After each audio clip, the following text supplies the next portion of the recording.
Today's project is to restore a salt-encrusted, rusty, kind of nasty-looking rear caliper and brake rotor to its original condition. This one just took a trip to the northeast from the Arizona desert and really was hard on the equipment. Now, those of you who may have noticed saw my refurb of the front brakes and rotor, and you can see what it looks like.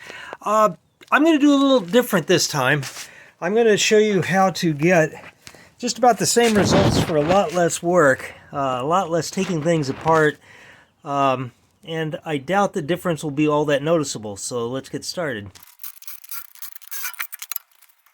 And now you can see the effects of salt on this poor thing.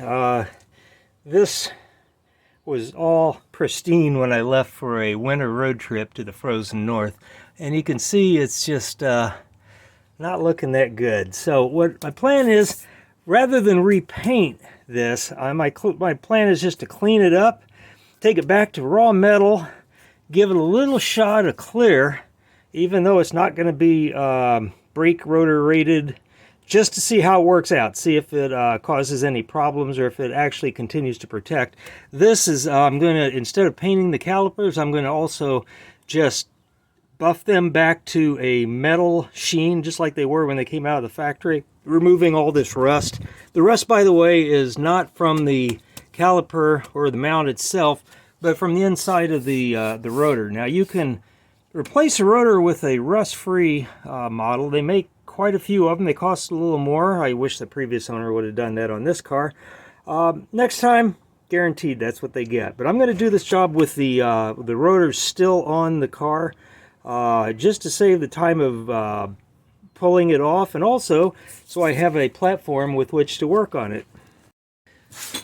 Now, if you're doing the left side, the first thing you're going to have to do is pull out this little pad wear indicator. This metal piece will tell your car that the pads are getting too thin. These are getting there, but they're not there yet. Whenever it contacts the rotor, it sends a signal.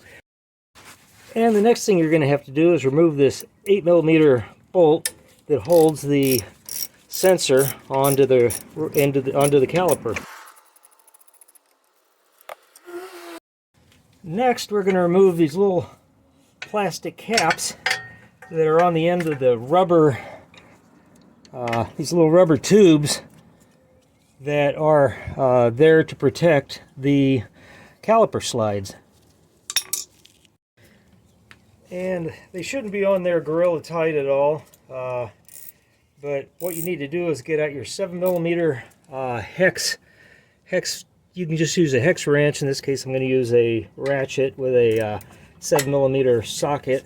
Now, the reason I'm using this is because there's interference with the control arm down here. You could use a universal or whatever. I'm just using a flex head ratchet with a little bit of flexibility to allow me to get a good run at it. And before I get too carried away, I'm going to go ahead and do the top one. And again, they're really not all that tight. They shouldn't be. And at that point, you just spin them out.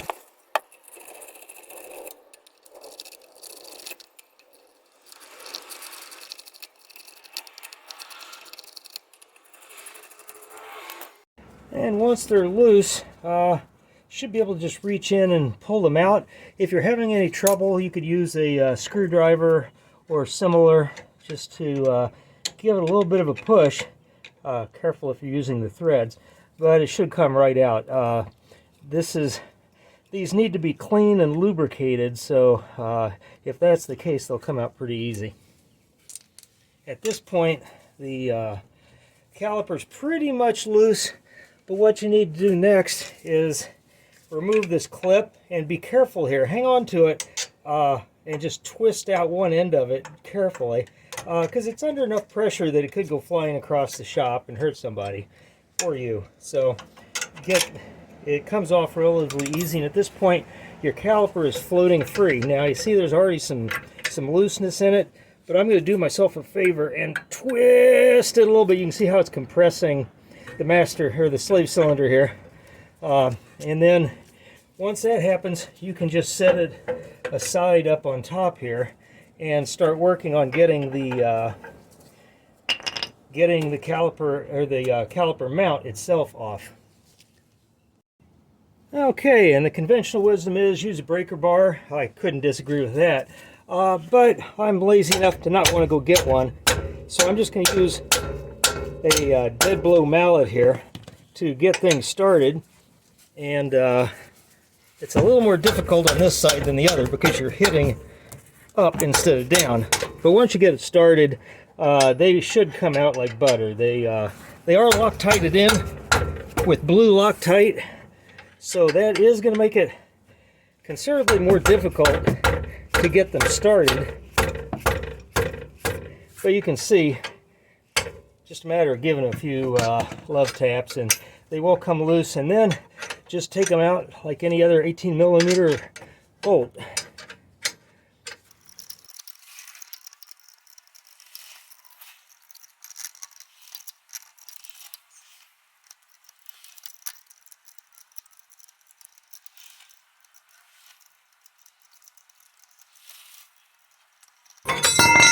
Okay, and you can see the blue Loctite that was on these to start with, and now the mount is out and ready to be refurbed, and you can see just how nasty it is.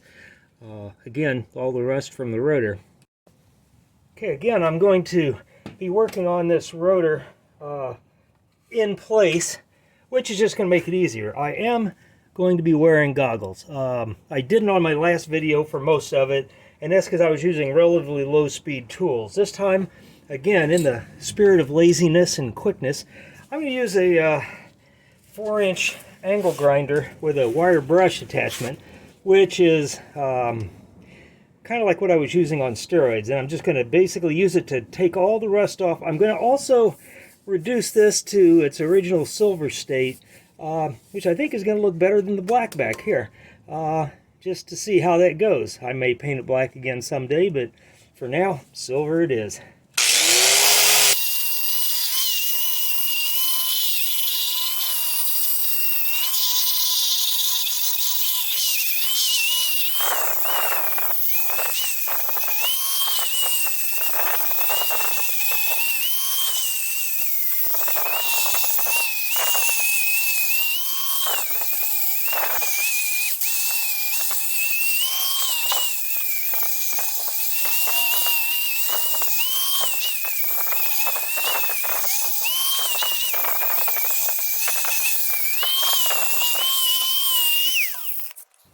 And that's a pretty fair first pass. Now I'm going to get inside this a little bit harder to reach area using a smaller wheel on a, in this case, wireless or cordless drill. It should be just perfectly adequate for cleaning this area up well.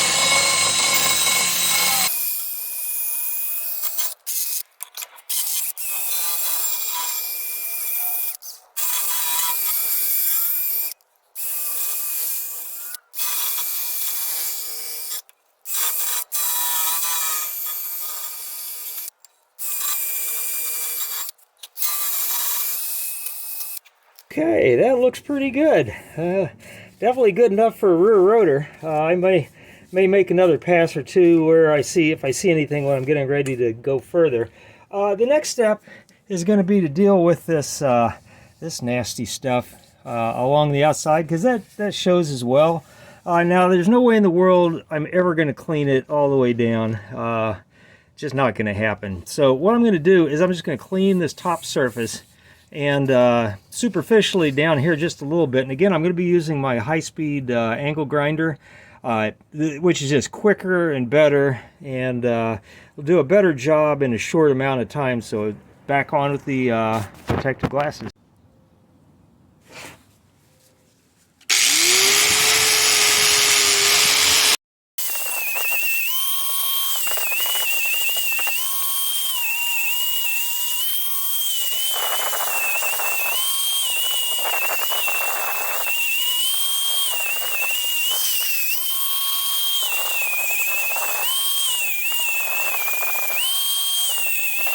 Okay, as you can see, that looks a lot better, and if those who noticed, I was using a screwdriver to easily turn the rotor. It turns fairly easy with or without, but that just makes it that much easier.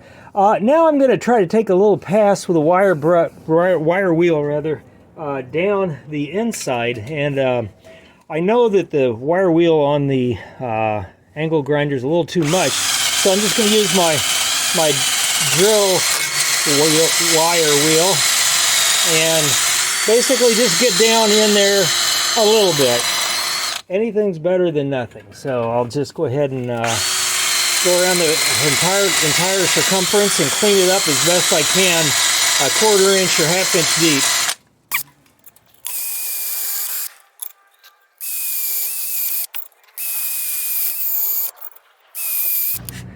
And now for the next trick, I'm going to use a little bit of acetone on a rag just to kind of do a really quick job of prepping this. Again, folks, you're going to tell me I'm not doing enough prep, and you'd be absolutely right. But this is a rear brake. It doesn't show very much. This is a daily driver.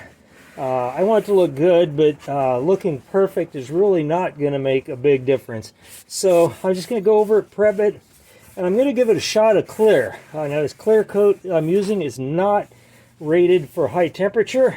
I don't know what will happen long term, but my theory is that it will it'll protect the surface from immediately rusting and perhaps from throwing as much nasty stuff out of the center as it did before.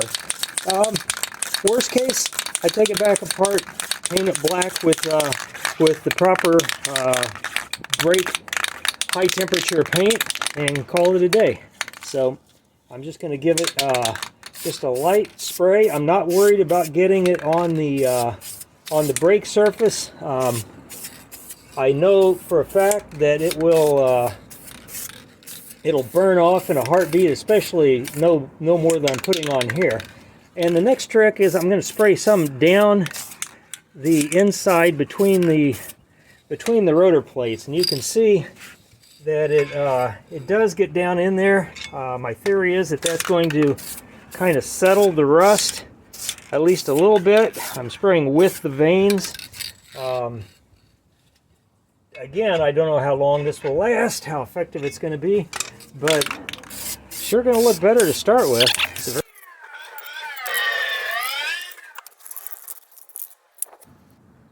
Next, I'm going to work on cleaning up the mount, again using my angle grinder for speed and efficiency.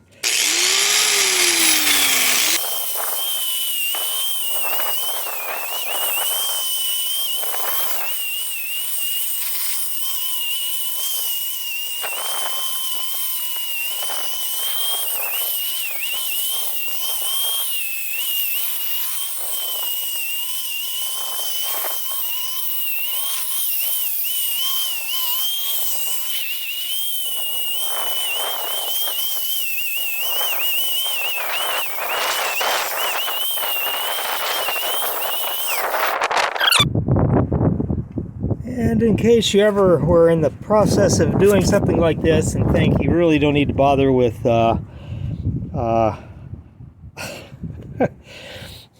with safety glasses, notice these these pieces of the wire wheel that are stuck in my clothing. That's one of the reasons I wear long sleeve, long pants when I'm doing something like this. Now I'm going to go get the smaller drill wire wheel and finish up the places I couldn't reach with the bigger one.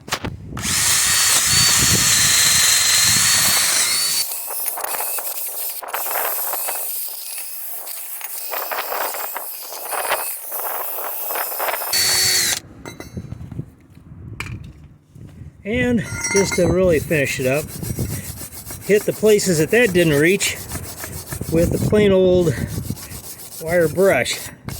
Again, I'm not going to worry too much about some of these spots because they are going to be utterly invisible from outside the car, which is really what I'm worried about, to be honest.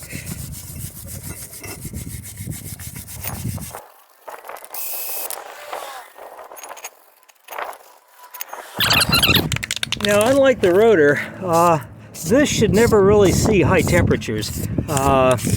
Yeah, the pads probably get hot, but there's no way that all that heat is going to get transferred all the way out to this mount, at least not enough to melt the paint as far as I'm concerned anyway. So we'll see how it works out. And again, I know this is a quick, dirty, improper kind of prep and job, but this ought to keep it from getting dirty as fast, all the other things being equal, and hopefully just make it look better longer. So I just let that dry and I'll go work on the caliper. Okay, getting ready to do the caliper. I'm going to pull the one brake pad out. If it gives you a hard time, you may need to use a screwdriver to pry it out a little bit. Again, I'm just going to go over this with the high-speed angle grinder, followed by the wire brush on the drill, and then by hand, and just get this thing looking a whole lot better real quick.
All right, and I know I left some rust on it, nothing that's really going to show. I'm just going to put a rag under it just to give it a little more protection.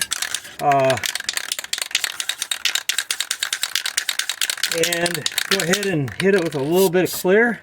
Again, just a cosmetic coat.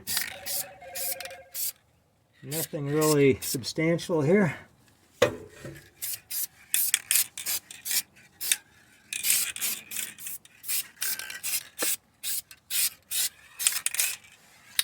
If this was a show car, brand new car, anything but a daily driver, I would do it a little different. But again, this effort today is about getting 85% of the effect for about 10% of the work, and that's where I'm going today. So now the rotor's done, caliper's done, the mount's out there in the yard drying. All I have to do is wait for this to dry just a little bit more, and we'll be good to go. And I'm going to compress the piston just a little bit as this thing dries. I hope you can see that okay. I'm just grabbing the caliper, piston, and the mount, or the back of the housing, with this just slip joint plier. You just need to adjust it to the approximate right depth. Give it a pretty good squeeze. You want to compress it a bit. You do want to make sure you're not overfilling your reservoir and your brake master cylinder up front, because that would be bad. But in this case, I haven't added fluid, so it should not overfill it to compress this. Now just let it dry, and I'll start putting it back together.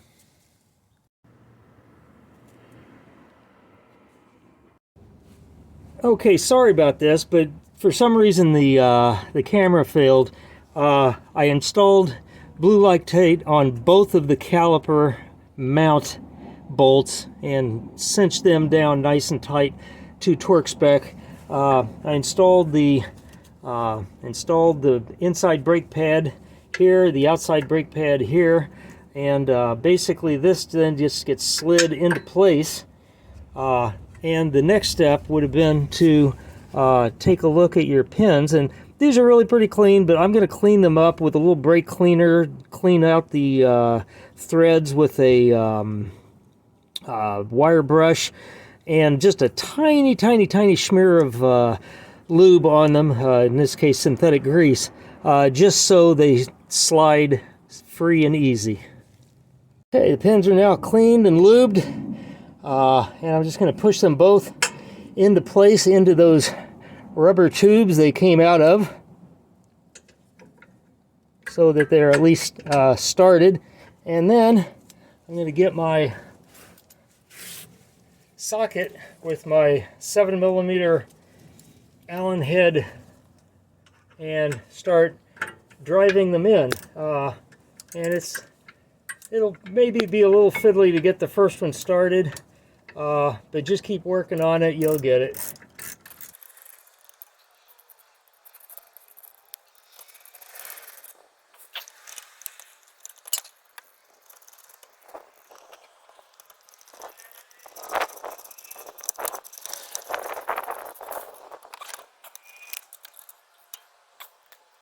Now before I forget, I'm going to install the brake wear indicator. It pushes into the slot in the backing for the brake pad, followed by the insertion of the 8mm bolt that holds it in place, and a little grease on that as well, just to make sure it comes out okay next time. Done. Now you'll notice I've left this big space between the pad and the caliper here. That's to get this little guy on. And of course I just noticed I haven't wire brushed that, so I'll be back in a minute. Okay, that's just a whole lot better, and that will actually make a difference. Okay, trick here is to start one of the holes. The clip will hook under the caliper, and then I think you're going to find it easier to slide it in place like that. Now I can tell you from experience, if you've got the caliper squeezed down so that it's buried back here, it can be very difficult to move everything around where it needs to be. In this case, it was a piece of cake. It's now clipped in. I'm going to go ahead and I'm going to apply the brakes a few times from the cockpit, just to tighten that up a little bit, just to make sure everything looks good.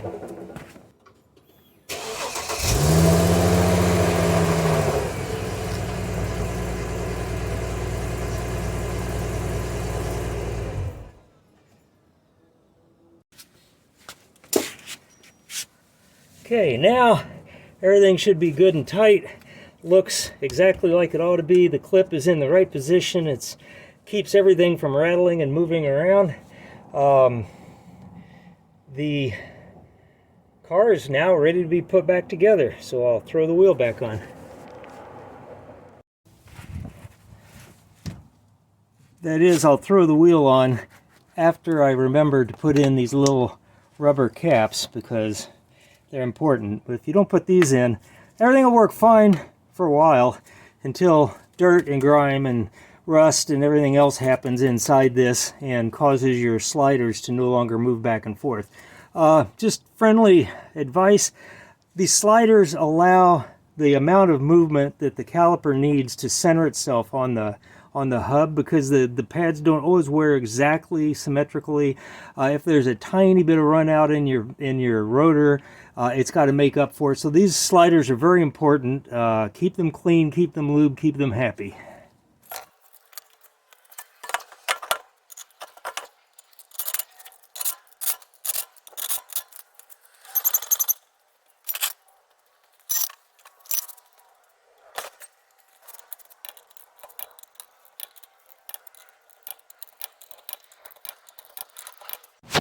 The other thing I should mention is that the little bit of overspray of the clear coat that I got on the braking surfaces will definitely cause some odd sensations and some rubbing noises the first couple times I really use the brakes. It'll burn off in essentially no time. It's not going to cause anything, any drastic issues. It will not affect the long-term operation or wear of the brakes. And so I just wanted you to be aware of that, so the first time you hit your brakes, you don't freak out. But I hope this job was worth it. And until next time, see you later.